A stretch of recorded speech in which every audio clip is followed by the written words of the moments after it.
Hello बच्चों, how are you? I hope you are well. बच्चे, हम क्लास 8 का chapter number 4 that is metals and non metals study कर रहे थे, जिसमें कि जो हमारी प्रीवियस वीडियोस हैं उसमें हमने जो इस चैप्टर का कॉन्सेप्ट है वो कवर अप कर चुके हैं। अब इस वीडियो में हम क्या करेंगे, जो हमारे इस चैप्टर की बैक एक्सरसाइज है उसको कंप्लीट करेंगे। मीन्स जो क्वेश्चंस है हमारी इस चैप्टर की बैक एक्सरसाइज में उसको कवर अप करेंगे। क्लियर? तो जो अब स्टार्ट करते हैं। अगर बच्चे देखो, अगर आपने प्रीवियस वीडियोस को नहीं देखा है तो आप प्लेलिस्ट में जाके इस चैनल की प्लेलिस्ट में जाओ और वहाँ पर आपको इस चैप्टर की प्रीवियस वीडियोस मिल जाएंगी। तो पहले उन वीडियोस को देखना, जिससे कि आपका कॉन्सेप्ट बिल्डअप होगा और फिर आपको इन क्वेश्चंस को समझना आपको ईजी रहेगा। ठीक है बच्चे? ओके बच्चे, अब स्टार्ट करते हैं। Let start. तो हमारा जो फर्स्ट क्वेश्चन है that is which of the following can be beaten into thin sheets. Means आपको ये ऑप्शंस दिए हैं that is zinc, phosphorus, sulphur and oxygen.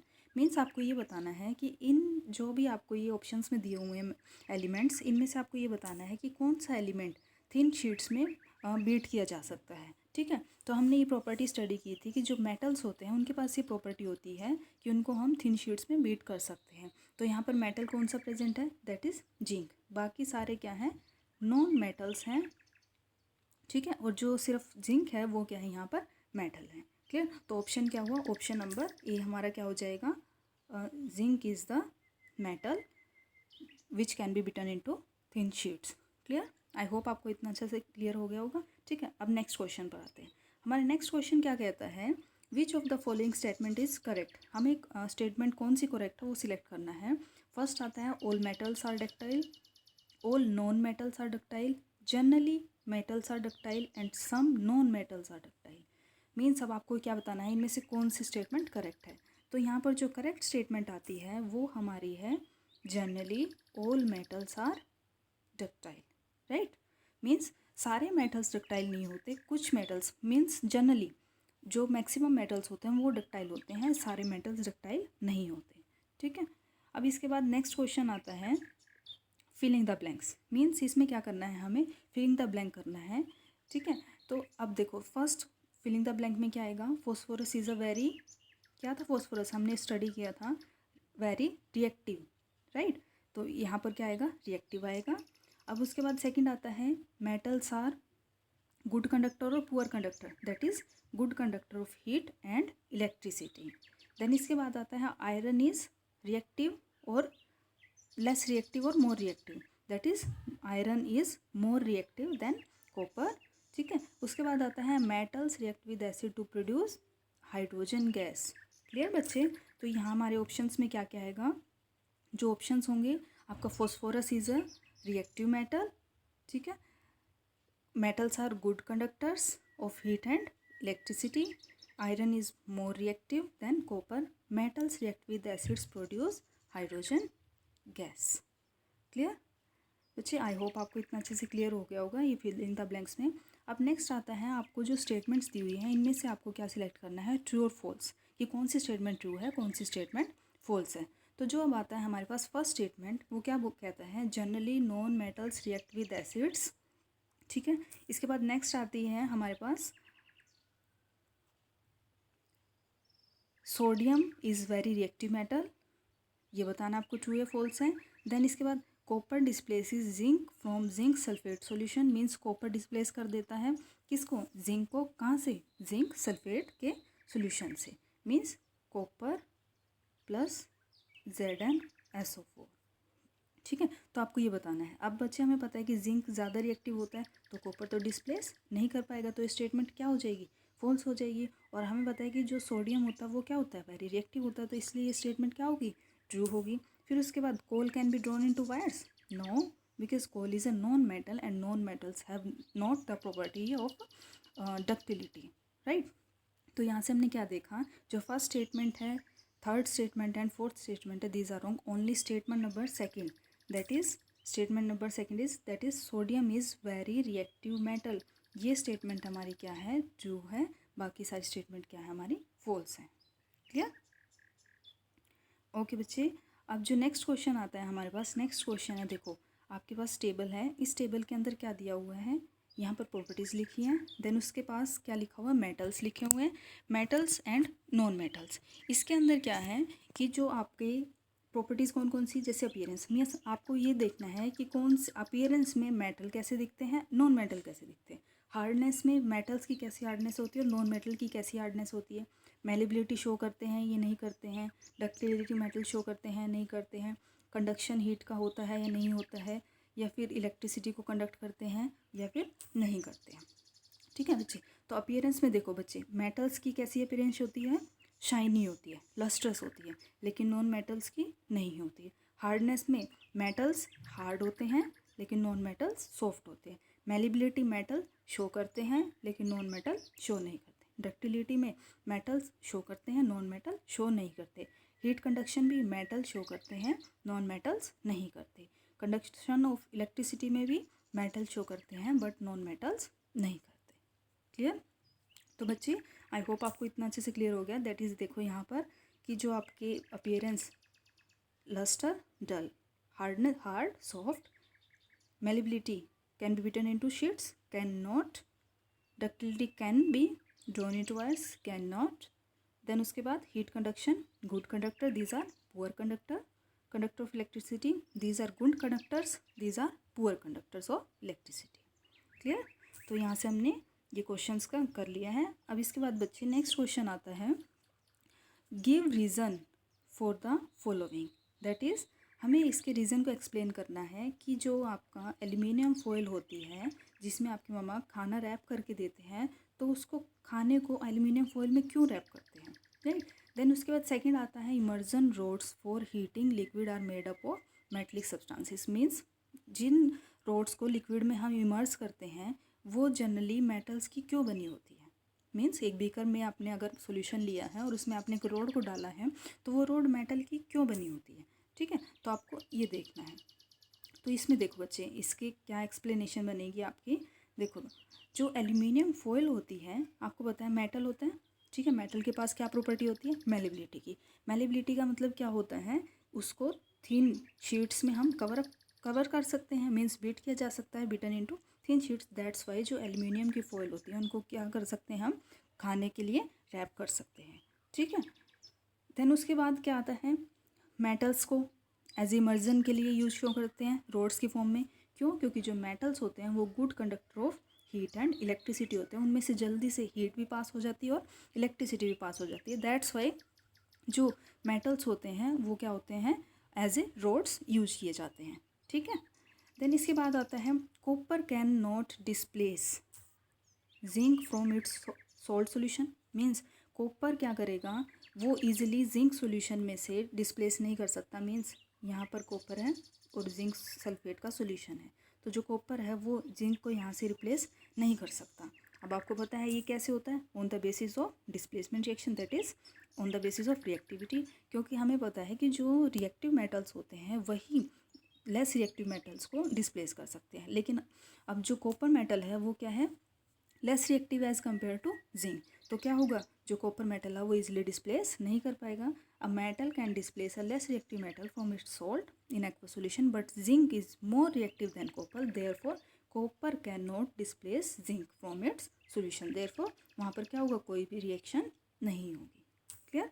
अब इसके बाद नेक्स्ट आता है, sodium and potassium are stored in kerosene. हमने ये भी पढ़ा था रिएक्टिविटी में कि क्या देखा था कि जो सोडियम और पोटेशियम होते हैं वो वाटर के साथ क्या करते हैं, बहुत जल्दी फास्ट रिएक्शन देते हैं। दैट्स वाई इनको हमें कहाँ स्टोर करके रखना पड़ता है, ऑयल के अंदर, दैट इज केरोसिन ऑयल के अंदर। तो यहाँ पर क्या होगा, sodium and potassium are stored in kerosene because they are highly reactive elements, they can easily catch fire even when contact in air. Clear बच्चे? आई होप आपको ये अच्छे से क्लियर हो गया होगा। अब इसके बाद आता है नेक्स्ट क्वेश्चन है, can you store lemon pickle in aluminium utensil. Means क्या आप जो नींबू का अचार होता है उसको एल्यूमिनियम के बर्तन में आप स्टोर कर सकते हैं। तो बच्चे इसका रीज़न देखो, लेमन पिकल देखो कैसा नेचर होता है उसका, एसिडिक होता है, खट्टा होता है। ठीक है, आपने स्टडी किया अपनी प्रीवियस क्लास में कि जो एसिड्स होते हैं उनका टेस्ट कैसा होता है, सोर होता है, दैट इज़ खट्टा होता है। ठीक है, तो यहाँ पर क्या होगा, ये खट्टे होते हैं, इट मीन्स इनका एसिडिक नेचर होता है। और हमें पता है कि एसिड के साथ जो एसिड्स होते हैं, एसिड्स के साथ मेटल जब रिएक्ट करते हैं तो वहाँ पर क्या रिलीज़ होती है, हाइड्रोजन गैस, राइट। तो तो यहाँ पर जैसे हाइड्रोजन गैस इवॉल्व होगी तो इट मीन्स यहाँ पर क्या होगा, रिएक्शन होगी। तो लेकिन हमें रिएक्शन थोड़ी करवानी है, हमें तो उसको सेफ के लिए क्या करना है, उसको स्टोर करके रखना है सेफ्टी पॉइंट ऑफ व्यू से। तो इसलिए हम कभी भी वहाँ पर जो आपका एल्यूमिनियम का यूटेंसिल है उसके अंदर हम कभी भी लेमन पिकल को स्टोर नहीं करते। That is lemon pickle can not be stored in aluminium utensils because lemon pickle contains acid which can react with aluminium metal and liberating hydrogen gas. This can lead to the spoiling of the pickle. इससे अचार है जो हमारा वो ख़राब हो जाएगा। Clear? I hope आपको इतना अच्छे से क्लियर हो गया होगा। अब बच्चे देखो नेक्स्ट आता है मैच द फॉलोइंग। मीन्स आपको मैच करना है कि कौन सा जो आपका कॉलम ए है वो कैसे कॉलम बी से बिलोंग करता है। देखो बच्चे, आपको पता है गोल्ड है, गोल्ड कहाँ पर यूज होता है, ज्वेलरी के अंदर। आयरन, आयरन कहाँ पर यूज होता है, मशीन्स में, आपने देखा है मशीन्स में यूज होता है। एल्यूमिनियम, एल्यूमिनियम कहाँ पर यूज होता है बच्चे, आपने देखा है फॉइल्स बनी होती है। और carbon, carbon as a fuel use होता है।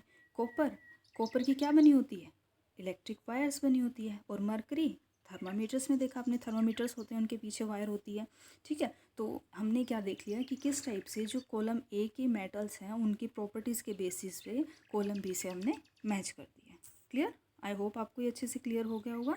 ठीक है बच्चे, अब इसके बाद आता है क्वेश्चन नंबर, नेक्स्ट क्वेश्चन है, देखो बच्चे अब क्वेश्चन क्या कहता है next, dilute sulphuric acid is poured on a copper plate. Means अगर हम डाइल्यूट सल्फ्यूरिक एसिड को कॉपर प्लेट के ऊपर पोर करेंगे तो वहाँ पर क्या होगा बच्चे, देखो कॉपर प्लस सल्फ्यूरिक एसिड। ठीक है, तो अब यहाँ पर देखो, यहाँ पर हाइड्रोजन है और कॉपर है। अगर हम रिएक्टिविटी के बेसिस पर देखें तो क्या होता है, अगर जो आपका डाइल्यूट सल्फ्यूरिक एसिड है, कॉपर क्या होता है, लेस रिएक्टिव होता है as compare to hydrogen. Means reactivity series में यहाँ पर हाइड्रोजन आएगा, यहाँ पर कॉपर आएगा। ठीक है, और यहाँ पर पोटेशियम और सोडियम आता है। ठीक है, तो जो कॉपर होता है वो लेस रिएक्टिव होता है। इट मीन्स कॉपर क्या करेगा, हाइड्रोजन को रिप्लेस नहीं करेगा। तो इट मीन्स यहाँ पर कोई भी रिएक्शन नहीं होगी। इट मीन्स यहाँ पर कोई भी प्रोडक्ट की फॉर्मेशन नहीं होगी। That is when dilute sulphuric acid is poured on copper plate there will be no reaction between dilute sulfuric acid and copper because copper is less reactive and no product will be formed. Clear? ठीक है बच्चे, अब इसके बाद next आता है iron nails are placed in copper sulphate solution. Means iron रखा, copper sulphate का सॉल्यूशन है। ठीक है बच्चे, अब देखो रिएक्टिविटी के बेसिस पर अगर हम देखें तो हमने देखा था कि जो आयरन होता है वो ज़्यादा रिएक्टिव होता है किससे, कॉपर से। इट मीन्स अगर ये ज़्यादा रिएक्टिव है तो ये क्या करेगा, इस कॉपर को यहाँ से हटा देगा और खुद इसकी जगह लग जाएगा। तो इट मीन्स वहाँ पर क्या हो जाएगी, रिएक्शन हो जाएगी। ठीक है, तो इट मीन्स जो आपका कॉपर सल्फेट का सोल्यूशन था वो ब्लू से किस में कन्वर्ट हो जाएगा, ग्रीन कलर में कन्वर्ट हो जाएगा। ठीक है, तो हमने यहाँ से क्या देखा कि जो आयरन होता है वो ज़्यादा रिएक्टिव होता है कॉपर सल्फेट के सोल्यूशन में कॉपर से। तो उस केस में जो ब्लू कलर था कॉपर सल्फेट का वो क्या हो जाएगा, फेड होके ग्रीन कलर के सोल्यूशन में कन्वर्ट हो जाएगा। इट मीन्स वहाँ पर रिएक्शन हो जाएगी। क्लियर? आई होप बच्चे आपको इतना अच्छे से क्लियर हो गया होगा। ठीक है, देन इसके बाद आता है कि सोलोनी है, एक लड़की है, एक गर्ल है, वो क्या करती है, एक बर्निंग पीस को, कोयले के मीन्स चारकोल के बर्निंग पीस को लेती है और वहाँ से क्या करती है, गैस जो निकलेगी वहाँ पर उसको इकट्ठा करती है। ठीक है, मीन्स उसने क्या किया, एक चारकोल लिया, चारकोल के पीस को उसने बर्न किया और वहाँ से जो भी गैस इवॉल्व होगी उसने उसको क्या किया, एक टेस्ट ट्यूब के अंदर कलेक्ट कर लिया।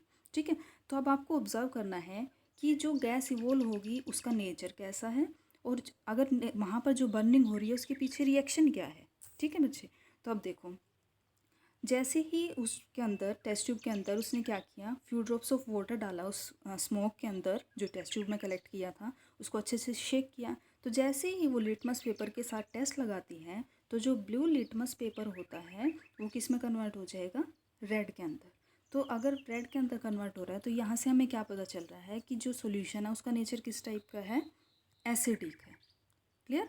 ठीक है, तो अगर उसका नेचर एसिडिक है तो यहाँ से हमने फर्स्ट ऑप्शन था जो आपका फर्स्ट पार्ट था उसका यहाँ से रीज़न निकाल दिया कि हमने क्या ऑब्जर्व किया, जो सोल्यूशन होगा उसका नेचर, जो गैस बनी होगी उसका नेचर किस टाइप का होगा, एसिडिक नेचर की होगी वो गैस। क्लियर? ठीक है, अब इसके बाद आता है रिएक्शन क्या हुई होगी। देखो हम क्या लेकर चले हैं, चारकोल। चारकोल किससे बना होता है, कार्बन से।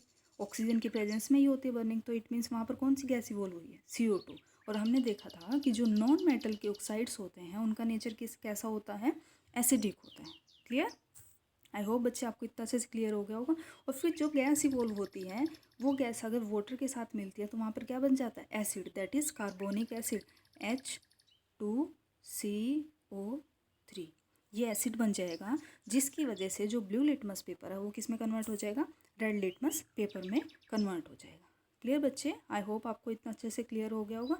ठीक है, अब जो हमारा लास्ट क्वेश्चन बचता है वो लास्ट क्वेश्चन क्या है कि एक बार क्या होता है, रीटा एक ज्वेलर की शॉप पर जाती है उसकी मम्मा के साथ। ठीक है, तो जो उसकी मम्मा होती है वो अपनी एक पुरानी ज्वेलरी उस ज्वेलर को देती है, दैट इज़ गोल्ड स्मिथ को पॉलिशिंग के लिए देती है।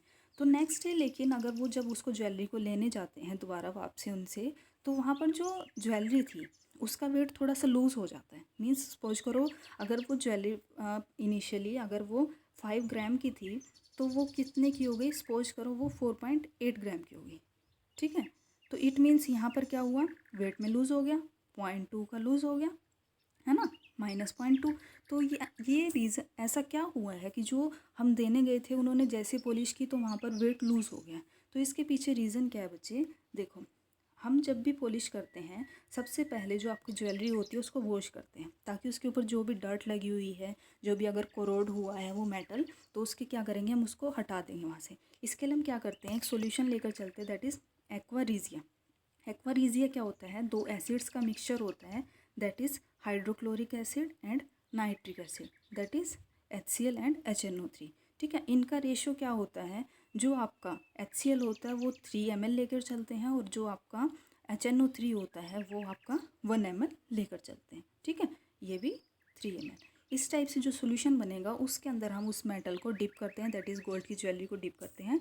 तो वहाँ पर जैसे ही उस एसिड के साथ मेटल, आपको पता है एसिड्स के साथ मेटल रिएक्ट करते हैं, तो जैसे ही मेटल रिएक्ट करेंगे तो वहाँ पर क्या होगा, जो कुछ लेयर थी गोल्ड की, जो शाइनी लेयर थी, ऊपर वाली जो डल लेयर थी वो क्या होगी, उस सॉल्यूशन के साथ, एसिड के सॉल्यूशन के साथ मिक्स हो जाएगी और आपको क्या मिल जाएगा, ऊपर से आपको जो शाइन करता हुआ मिलेगा वो किस वजह से मिलेगा, जो अंदर जो आपका गोल्ड निकला है वो उसकी लेयर बाहर आ जाएगी। इट मीन्स क्या हुआ, जो आपका मेटल था उसकी जो आउटर लेयर थी जिस पर डल, जो थोड़ी डल हो रखी थी वो तो निकल गई वहाँ से। इट मीन्स ऑब्वियसली वेट तो लूज़ होना ही था, जब कुछ मेटल आपका जो गोल्ड है वो उस पर से हट जाएगा। तो इसी वजह से वहाँ पर क्या हुआ है, आपका जो मेटल का वेट लूज़ हो गया, दैट इज़ ज्वेलरी का वेट लूज़ हो गया।